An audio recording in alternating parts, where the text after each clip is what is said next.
Welcome back. This is going to be turn 2 of scenario 1 for Platoon Commander Kursk. This was the taking the hills scenario that we were looking at. And just to refresh you where we were before we jump into a new sequence and get playing, we had the 4 Russian infantry up here on the hilltop, and they're in the woods here. They did set up a minefield here.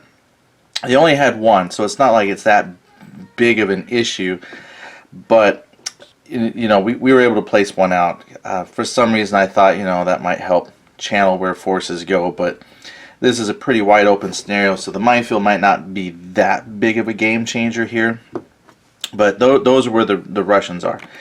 Then we had down here, coming up from the south and then heading north, are 2 groups of infantry right here.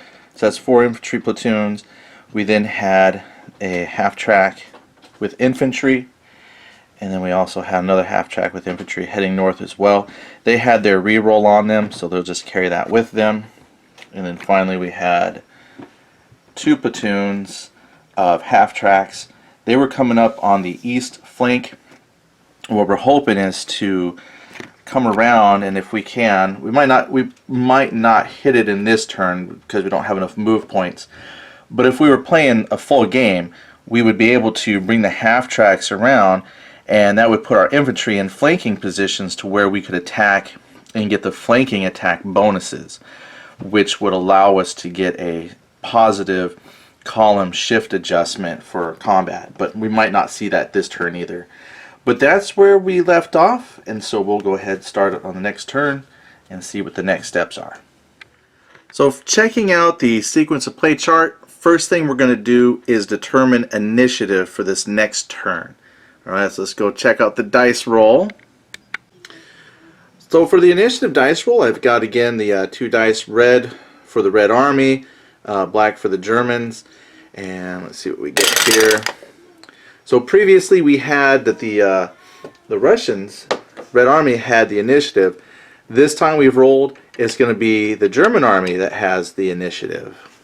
So to track this, I'm going to flip the initiative marker over to the German side just as a polite reminder, and then we can take a look at the next sequence of play, which is to draw our action cards. And for this particular scenario, it wanted us to draw in that first turn 2 action cards for the Red Army, but no cards for the German player. But this time, going forward, every turn each player gets to draw 2 cards. I have over here my cards, so we'll go ahead. I'm going to draw 2 cards for the German player because they had initiative. At this part of the game, it doesn't kind of matter. You're just going to deal the cards out however best you see fit. But I'm going to pull a 999. So this is the no, negates any last USS card played. Must be played immediately after card is played, right? So if you're familiar with a lot of trading card games, it's just like a canceling effect. So if the Russian player wants to play something down, then I would just play this right on top and cancel out the effect. So we got a 999 for the German player. The second card for the German player, we'll put an airstrike. Fantastic. We might even try an airstrike at this time, you know, sometime during the game, because it's going to tell you when you can use a card. So it says like fire. This would be done during the fire phase and counts as one of your fire attacks. So you could play the card, then your opponent would do something, and then you could come back and play more cards. So those are off to the side. Now the Russian player, left over from last time, had an artillery barrage. So we're going to go ahead and add 2 more. So they'll have 3 in their hand. They grab a recon. The German player may only play 1 action card this turn. So and it says here any. So at any phase, they would be able to play this card. And that would really be terrible. Depending on how many cards I had, because that's what it does. It's limiting my ability to play 2 cards. And then you have Niet. This is the Russian version of the no. So if the German player wanted to play the airstrike, then the Russian player could put the no. Alright, well then, there you go. We'll cancel that. Then, after we have our cards, now we would do the rally phase. Let's take a look at the map and see who needs to be rallied. Alright, incoming recon plane. Right now we're looking at the southern edge of the map. There was no combat, so technically nothing should be disrupted or need a rally effect. So here you go. A recon plane says all is well. Okay, and by recon plane I meant camera. Sequence of play now says it's time for the fire phase. And the Germans have the initiative. Who's going to shoot? Let's find out who can, because it's probably not going to happen. Alright, so again we have aerial reconnaissance. We'll look at the infantry. Now the range band, if you will, is going to give you your distance. The black box means adjacent. The green box means, actually it has several meanings here. Let me just do a quick recon overview, that way we can see if there's any differences here. Now if you look over here as I do a flyby, everything has green boxes for range, even if I take this aid marker. So everything's got green boxes. The close assault factor is that. It's close assault, so you're going to be adjacent. So that runs slightly different than the other categories here of fighting. And by close assault factor, that's this value down here. But everything that you need for high explosive firepower for, infantry is green. And then everybody has a black box, which is adjacent for fighting against armored vehicles. So we're not very good there. Now I will point out though, on the half tracks there's a -2 minus symbol, and what that means is there's going to be a penalty on the die roll to hit. That -2. Well, actually that whole -2 is actually not good. I would be more concerned with the little postscript over here. It says -1. So essentially to shoot at armored stuff with just their machine guns, it's not very effective when you're calculating out the math. But this little -1 off to the side of the 2, that's a die roll modifier. So when he's checking for like his combat value, then when there's an attack roll made, there'd be a -1 penalty for his defense. It's not very good. So that's like a bonus for the opponent. Because remember, minuses, when you do your attack value, the lower number you have on the chart, the better off you are. So essentially what that's saying is that yes, he has 2 points of armor, but maybe because it's an open top vehicle, there's still a chance that you could cause some damage to the people riding inside or to the vehicle itself. So the little minuses are not good. So -2 completely for combat against other armored vehicles is really bad, because most of these just have a machine gun up on top, and that's not going to hurt much. So you might be wondering, and this is just a thought that came up here, so if we move the aerial camera down, then why is infantry at a 0? Remember, this is like a platoon. So if you have a platoon of half tracks, that's like 4 of those half tracks. They still just have machine guns. A platoon made up of several squads, like 1 squad per half track, right? It's possible they have some Panzerschrecks, they have grenades, they have some things they could actually use against armored vehicles. That's why their armor attack value is better than just the half track alone. Anyway, that's what the squares represent. We're going to take a look at the range bands. We need to know that because we're going to see if anybody is even in range to shoot. You have the range band boxes here. So remember, we took a look at the armor fighting ability, and they were black boxes, and that's just adjacent. So there's no short range, no long range. You just have to be an adjacent square in order to even attack. So there's no bonuses for short range or anything like that. The green box means up to 1 hex away. That's short range. Short range, if you look over here, gives you 1 column shift to the right. And on the combat fire results table, shifts to the right they favor the attacker. Out to 3 hexes away is normal range. So if you're like 2 hexes away, that kind of is greater than 1, less than 3, right? So you're going to be on the 3 column here. That there's no modifiers for long range or short range. Then out to 5 hexes with the green box is long range, and there's 2 column shift to the left. So if you get column shifts to the left, that's in benefit of the defender. And when we look at some combat, you'll see what we mean by the shifts. But we actually have a fire results table that you're going to roll on once you've calculated all your shifts to determine how many hits you've scored against your opponent.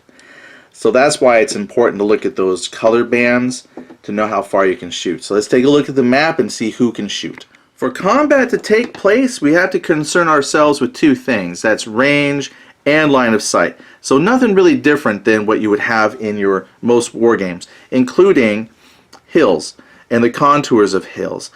So right here you can see there's maybe, yeah, you can see this white dashed line. That's a hill contour. So this middle-ish colored is like level 2 terrain, and this darker, you could call that level 3. So right now we have in range, right? So I've got my half track 1, 2, 3, 4. That's within range according to the green color band. However, this level hill right here prevents us from seeing back into the forest. If this unit had been on the edge of that hill crest, then they could shoot at each other. But the Russian player is on the defense, so he's digging into the woods and he's going to make the German player come to him. So those are the only 2 units in range to shoot, whether it's German or Russian, but they can't see. Alright? So essentially, if we go back and look at the fire phase with alternating fire, so if the German unit fired with a unit, then the Russians could if they wanted, and then the German player could go. That's not going to happen on this turn with the current layout, the current situation that we have. Well, now that we know there's no firing, we can look at phase number 5, which is movement. During movement, there's actually a little bit more you could do, a couple more choices. You could move and fire. Certain vehicles have the ability to move and fire. I'll just show you a sample counter here of what can't. So here you have a half track. If the movement factor had an explosion under it, and there's 2 colors of explosions you could have, then you could move and fire, and it would give you a column shift for accuracy. Usually it's to the left, so that's in benefit of the defender. However, this can't move and fire. It has a circle. That means it's a transporting unit. None of the units we have on the board can move and fire, so that won't help us in this scenario. But later on, there are going to be some tanks that have the ability to move and fire. I'll just see if I had one real handy, and I don't.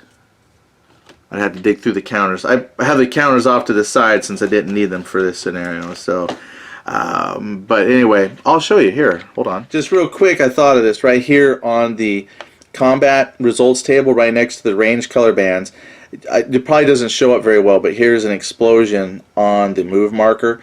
So certain vehicles can fire and move, but they're not very accurate.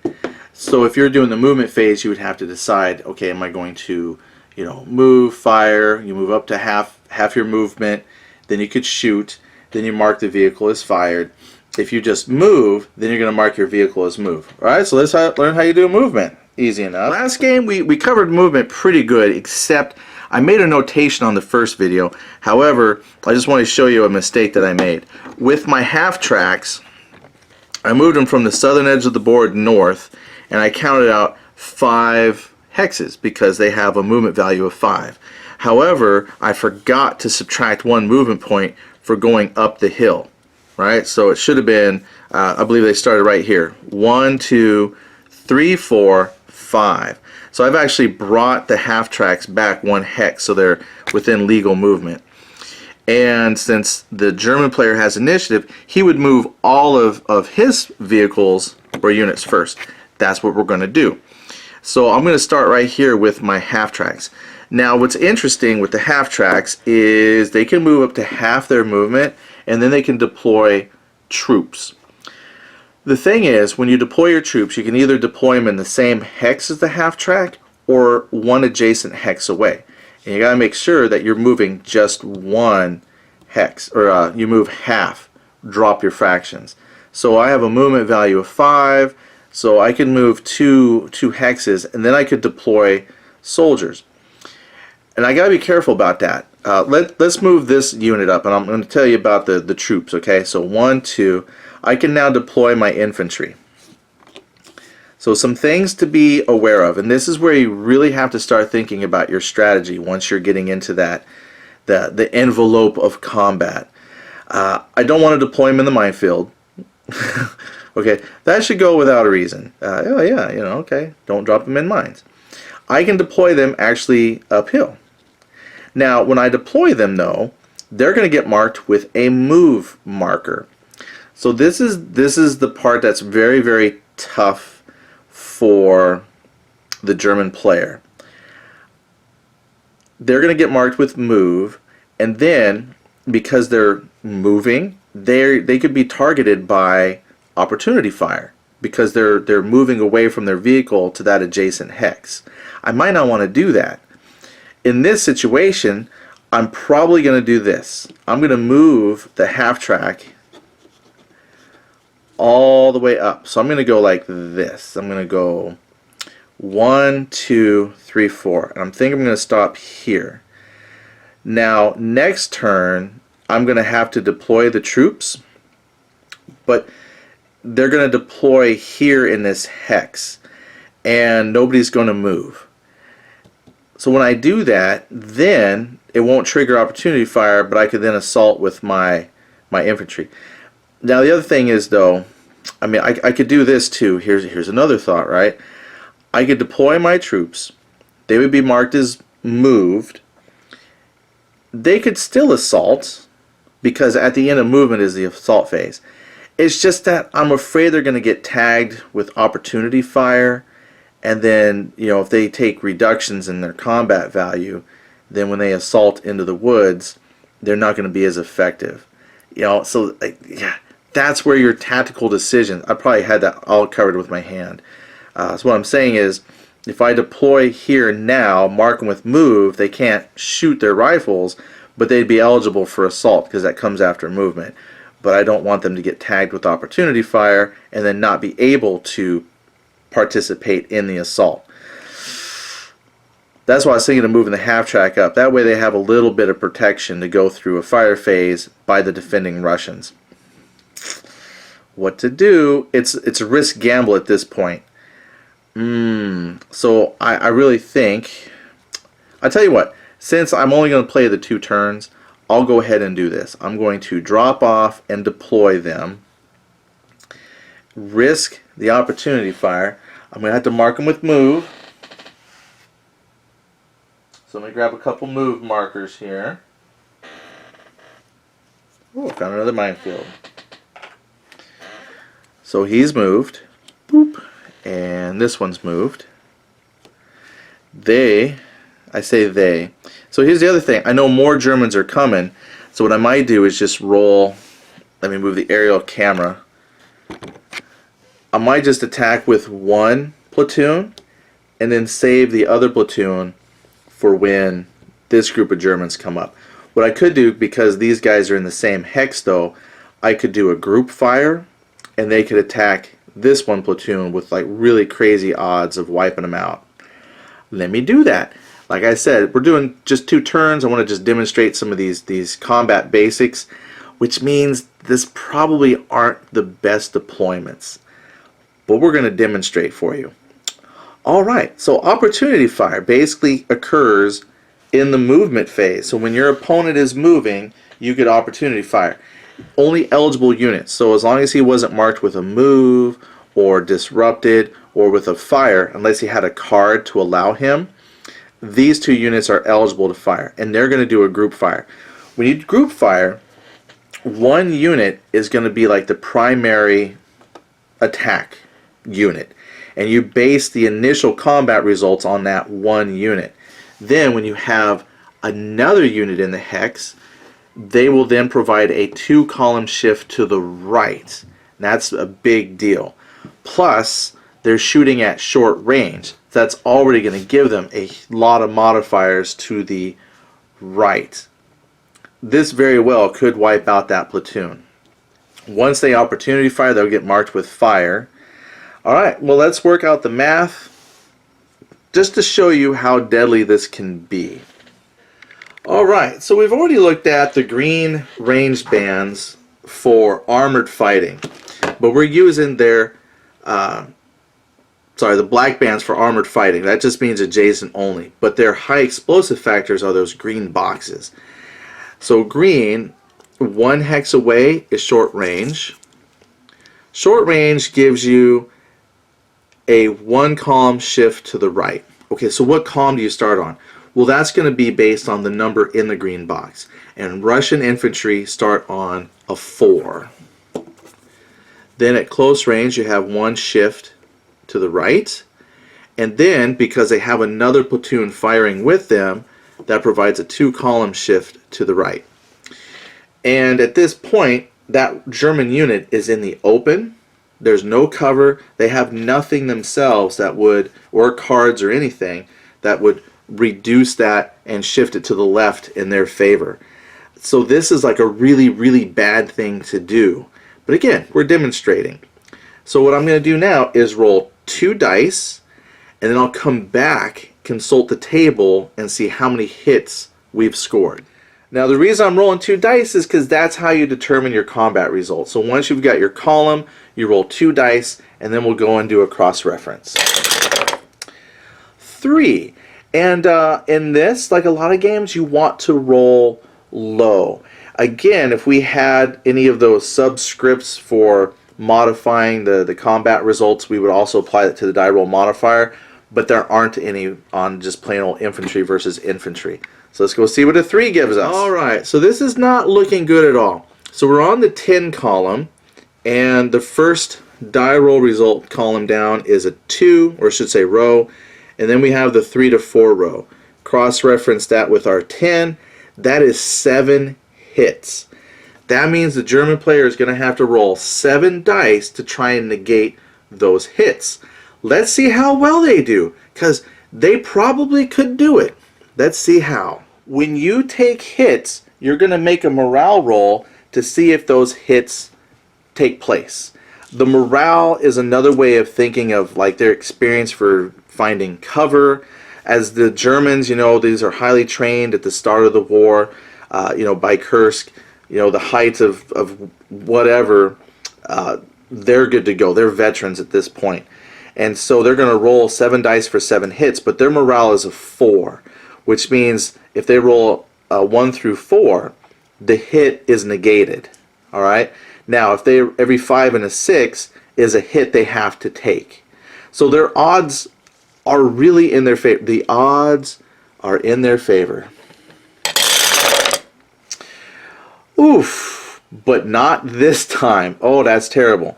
All right, so we're going to take the 3s out because the 3s are a successful morale check. And the 5s and the 6s here are failures.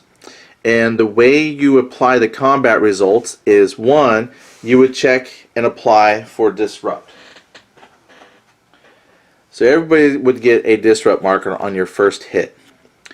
The next hit is going to flip the unit. Alright, so let's go apply these 4 hits to this unit. Alright, so just so you know, this unit is wiped out, and we're going to explain how. I'm going to take the move marker off for just a second. Alright, so first you apply the disrupted. Then you flip the unit to its reduced side, so that's like another hit applied. So first is disrupt, the next is flipped. Later on during like morale rolls, you could remove the disrupted. So as long as the disrupted is on there, all the hits apply to the unit. But let's say you had rallied the disruption and they hit again, then they would go back to a disrupted state. However, in this case, they're disrupted, reduced by 1, and the third hit eliminates, since there's no time in between that they get a chance to make a rally roll. And then the 4th hit is negated. If I had had 2 infantry in that hex and they had done, disembarked, then this unit or this stack, they could have done an opportunity fire against the stack. So the couple things then, again, strategy-wise, the Russian player could have held off on the opportunity attack to see what this other Let me move the aerial footage here. The Russian player could have waited until this track moved up and dropped off its troops. I mean, any number of things could have happened. And if both infantry were in this one hex, then the hits would have been split equally between them. And then any leftover hits you would randomly apply. But again, you know, for purposes of demonstration, we just applied everything against that one platoon. So narratively, right, you've got this courageous Ride of the Valkyrie coming up. Half track does a quick, you know, 180 spin, drops ramp. All these troops come running out into the open. They're running uphill across open land, nice exposed road, and then you got two platoons along this wood line that just open up and just mow them down. That's terrible. But that's, you know, probably shouldn't have done that. But now I'm going to mark them as fired. You know, usually you would mark each unit fired, but because I know they fired together, I'm just going to place one fired marker on the stack. I like short stacks. Well, there you go. That was the first movement. Now remember, the German player has to move everything. But, let's move the aid here. But, in the Germans' favor though, this one unit now can move, and when it drops off his troops, there's nobody here that can do opportunity fire. Yay! Alright, so they move up 1, 2, because they move half, they deploy, and they drop off here. So I just rearrange my stack.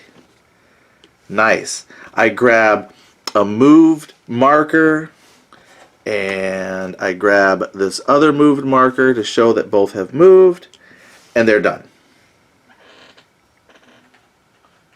I'm grabbing just a couple more move markers because as we move the aerial reconnaissance plane, I've got these stacks of infantry. They have 2 movement points. It costs 1 movement point to move uphill.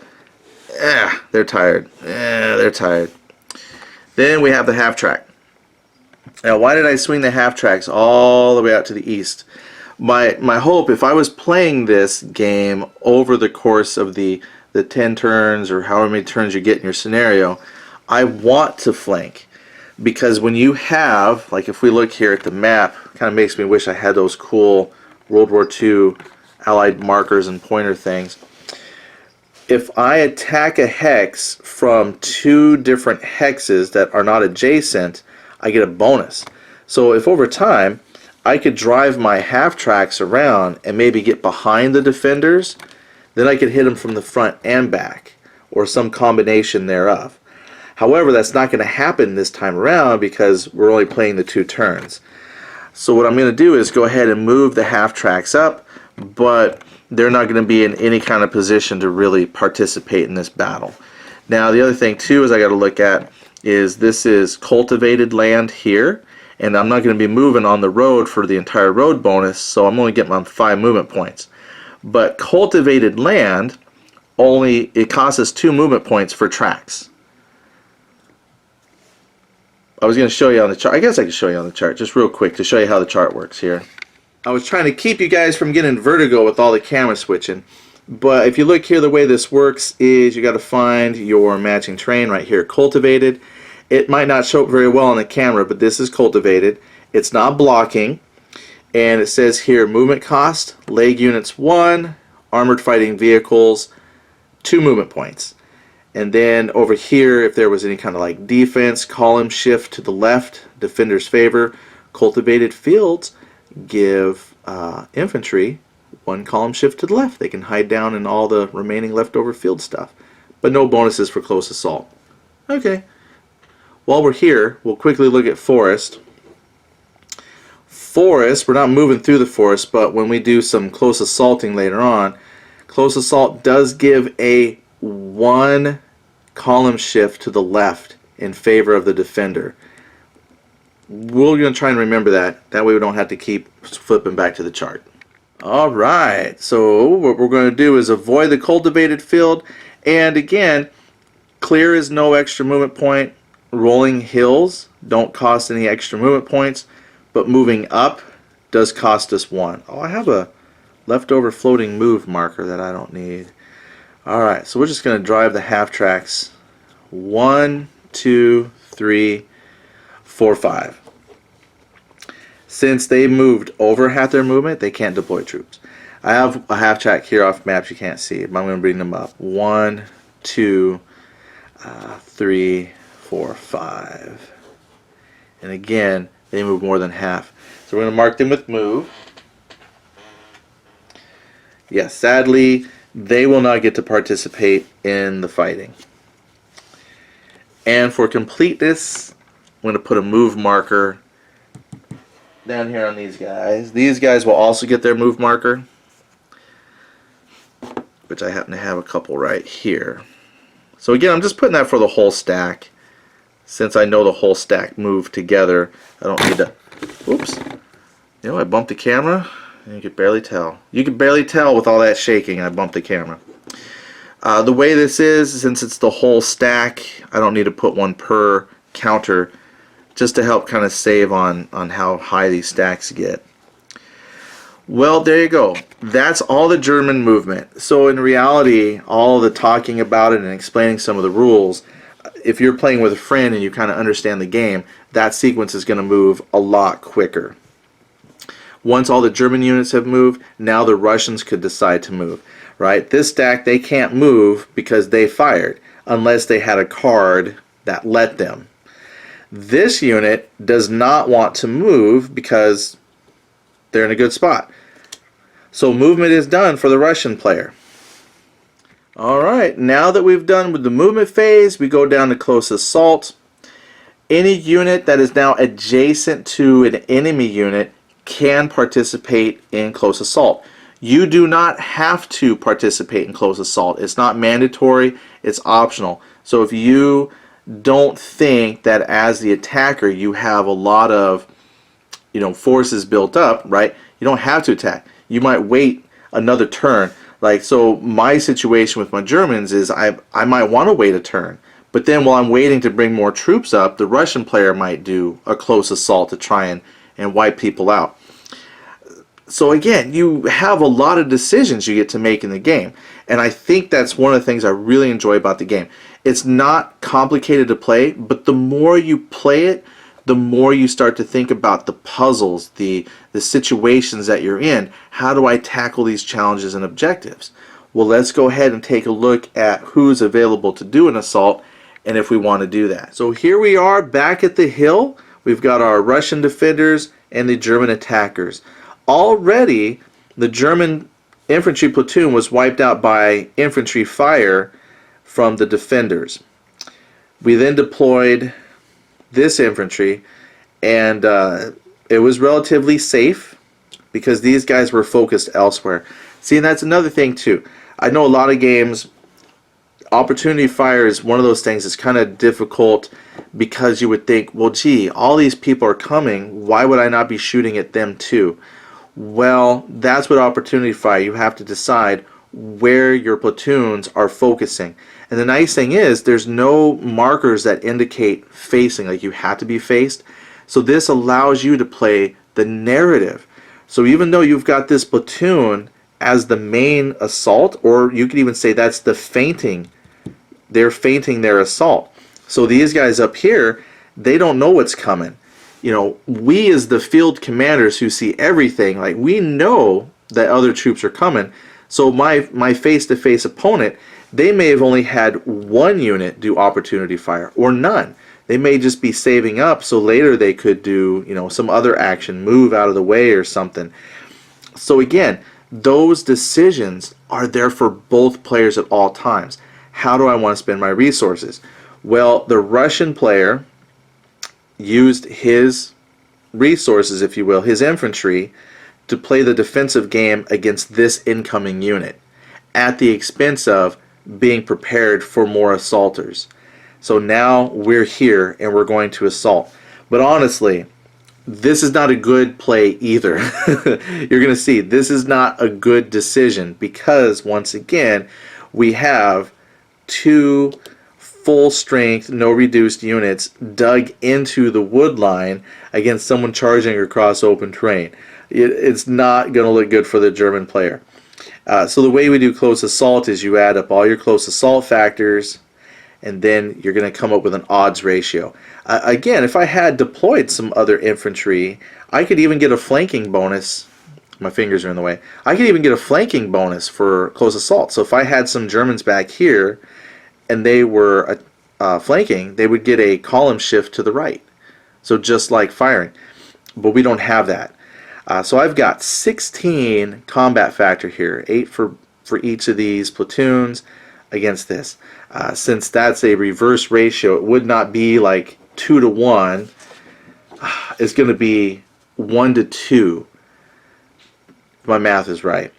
That's bad. Plus, the defender is in the woods. And remember, we talked about that earlier. If you're in the woods, you get a column shift in your favor to the left. So already, things aren't looking good. So let's go see how we read that onto the close assault table. Alright, so it's pretty easy to read. We already know that I had 8 attacking factors against 16 defending factors. That put me on the 1-2 column. As the attacker in an assault, you definitely want to be on the right hand side. Not going to happen here. Plus the defender is in the woods, so that's 1 shift to the left. Luckily it doesn't get any worse than 1 to 3 odds. This is pretty bad. What we're going to do now is roll our dice and see how bad we did. Ugh. And again, we want to roll low. So I'm going to roll 2 dice, 6, and apply. Alright fans, here we go. 2 dice. A 6. Middle of the road. I still don't think it's good for the attacker, but let's find out. So what's different here with close assault is the attacker and defender both take hits. Firing is not quite as simultaneous, but with close assault, there's going to be potential casualties on both sides based on your column and how you roll. On the 1 to 3 chart, I rolled a 6, so there's your 5, 7. So right there, I get 2, 6. That means the defender is going to take 2 hits, and the attacker has to roll against 6 hits. So again, there's a very good chance that the German attacker might actually eliminate themselves on this assault. Yes, I know, not a good play. I just want to demonstrate the combat. Don't worry, future playthroughs will make it better.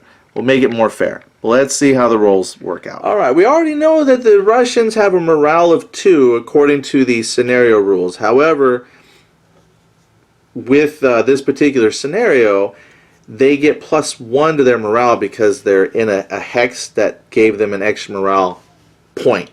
So they're gonna save against those hits on a roll of 1, 2, or 3. So here comes the 2 hits and 1 fail. Now I've got 2 units in there, so it doesn't really matter which one of those 2 gets the disruption marker. So we'll just go ahead and pick one. Okay, with the vertigo here, I'm just going to stick it on the bottom guy. There. If we had done both hits, then both infantry units would have suffered a disruption, but since it's 1, it doesn't really matter, it's the same unit. But if you had a mixture of like armor and infantry, you know, there's some decisions we would make on how to determine specifically what's attacked. But as it stands, 2 infantry units, we'll just pick one. Alright, bad news for Germany. He's got 6 hits to roll for, so I've got 6 dice here off camera in my hand. We'll drop them in the... Oh, so remember the morale is 4. So there's a chance they could survive. They did. So first we're going to take out the 4s and below because those are successful saves. My fingers don't want to grab. And the 5s are a fail. So what happens here? Let me just tidy up the stacks here. So we'll put the fire and the aid back on that stack. Alright, so first things first. 1 successful hit is a disruption for the unit. Then a second hit, because they're already disrupted, flips them over to their combat reduced side. And there you go. So this unit's charging into overwhelming amounts of submachine gun fire, grenades, and so forth. survive, and they were able to put a disruption. Now, because the attacker didn't do more damage than the defender, nobody is dislodged. They're still stuck where they're at. And then these aren't necessarily going to go anywhere. It's kind of like a stalemate. And that's another thing too. See, a lot of games, in order to do close assault, you move into the hex, and then you have to decide what happens. Here, just to kind of keep it simple, but still allow close assaults, is you attack from the adjacent hex. That's why it's this way. Now we don't have to decide where the failing attacker has to retreat out to, because they're just right there. Boom! That's it for close assault. Alright team, now that we've done close assault, we're going to take a look at housekeeping. Housekeeping means we just remove all the counters we don't need. Let's take a look at the map and fix things up. Alright, so we'll start with the aerial camera. So we're going to take the moved off of that and the move off of that. So those two stacks are cleared and ready for action. And we'll just move up a little bit more where we've got fierce fighting going on. This unit will take off their move. This unit takes off their move. They take off their move and their move. The reroll stays. We don't need it. I could have moved this focus marker with the infantry and maybe done a reroll to see if combat results could have been more in their favor, but we didn't. I take this move off. Now the disrupted marker stays. That's actually going to be rolled for in the rally phase to see if that comes off. And same thing here. They're going to keep their aid marker, but they get rid of the fire. And then this unit will retain its disrupted. If I can pull them off. So they're going to stay disrupted down there. And we'll just put that back. And they didn't do anything. So they're fine. There you go. That's housekeeping. That's simple. Everybody is now ready for action. Alright, but before we get back to the action, there's still two more phases in the sequence here. Now we would do aid and focus phase. Alright, so again, we're seeing that your decisions as commander don't end because we're at the end of the turn. Now I have to decide, do I flip my aid marker to the 2 dice side, which would potentially, right, give me 2 chances to try and get that disruption off. So if I failed a roll, I could re-roll 1 die. Or I could re-roll twice to try and get rid of disruption. Or, because combat is a-coming, I could, if I haven't misplaced it, I could put a focus marker here on the one side. You always deploy to the one side first. Now, as we start fighting, I would have a focus and an aid that I could use to assist me in combat. So I'm going to leave this focus here. German player, same thing. 1, I can move the aid marker up to 3 hexes. So if I wanted, but I wouldn't be able to deploy another one because you only get 1 action. You can add or flip, but you're not going to get to do several things. Since they are hurts, this is a focus for re-rolling combat results. I'm not going to move it, right? Because they're hurt. I'm actually going to deploy the German aid marker, right here. Now when the next turn comes, I like to put it this way, they can re-roll up to 1 die to try and rally that disrupted unit. So aid and focus, done. Other options, okay, I know some folks like options, is I could have put my focus marker in the initiative to try and retain initiative as the German player, or the Russian player could have put their focus in the initiative box so they could have a chance at re-rolling the initiative die to take initiative, right? So again, so many decisions, but we're going to leave it like this. Last thing we do is advance the turn marker, which let's just move the aerial camera. I would now be on to turn 3. Boom, there you go. There you go. That's an entire second phase. We covered close assault, we covered some movement, dropping off troops, we covered infantry shooting at each other to see the dice results. And yes, again, I understand those were poor examples. The German player probably would not do that, but we wanted to demonstrate how some of those results work out. We've covered how to use your aid.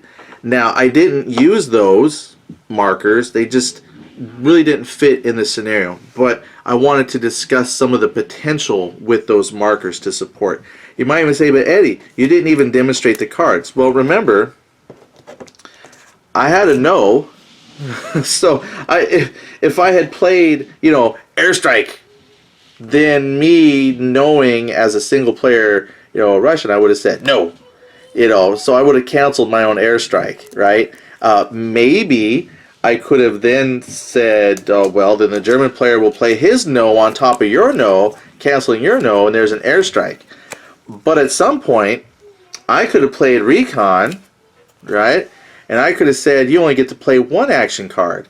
So if I had played that at any time, and then discarded it, and then the German player said, okay, well, I'm going to do my airstrike, that's his one card. Then the German player puts, niet, you can't. Well, they can play 2 cards in a turn. I just didn't really see things happening for the cards this time out. And probably because, as a single player, I see the cards in both people's hands. When you play your face-to-face opponent, oh my goodness, there's another layer. The cards. The cards aren't anything that are majorly game-breaking. An airstrike or an artillery. But if you play it right, you can cancel that out, and it's as if you didn't even have the option in the first place. So there's some balancing there. Again, some of it's luck. What cards are you going to get?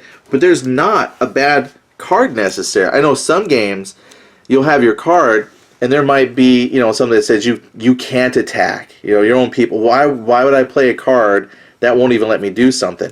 So these actually have they're all good bonuses. It's just a matter of holding on to it and then playing it when you think it's most appropriate. So for example, the Germans here got focus fire. They could shift a fire result table column 2 to the right, which they could do during the fire phase or during the movement phase if they want to do the shooting and moving. This would help cancel out any penalties for shooting on the move. Then you have partisans. Select and discard a random card from the German player's hand. Again, nothing overly game-breaking, but just enough to add some, oh, hey, I'm going to make the other player unhappy for this turn, right? Or I'm going to make myself very happy this turn. Multiple levels of depth. If you have questions, go ahead, please ask. We definitely want to answer them for you. I think what would be good now is that you've seen a small demonstration of infantry.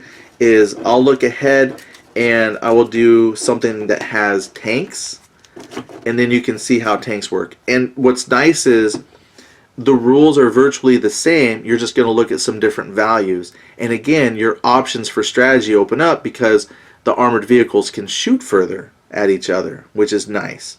And then as you go in depth, you'll see then that infantry could assault vehicles, and they might not be very good at it, but that's even an option too, right? Because infantry have that adjacent ability to attack armored vehicles. It's just mind-boggling. The deeper that you get into the game, the more that there is here to do. Alright? So please ask questions and be patient, and I'll see when I can put up some armored combat. Very excited.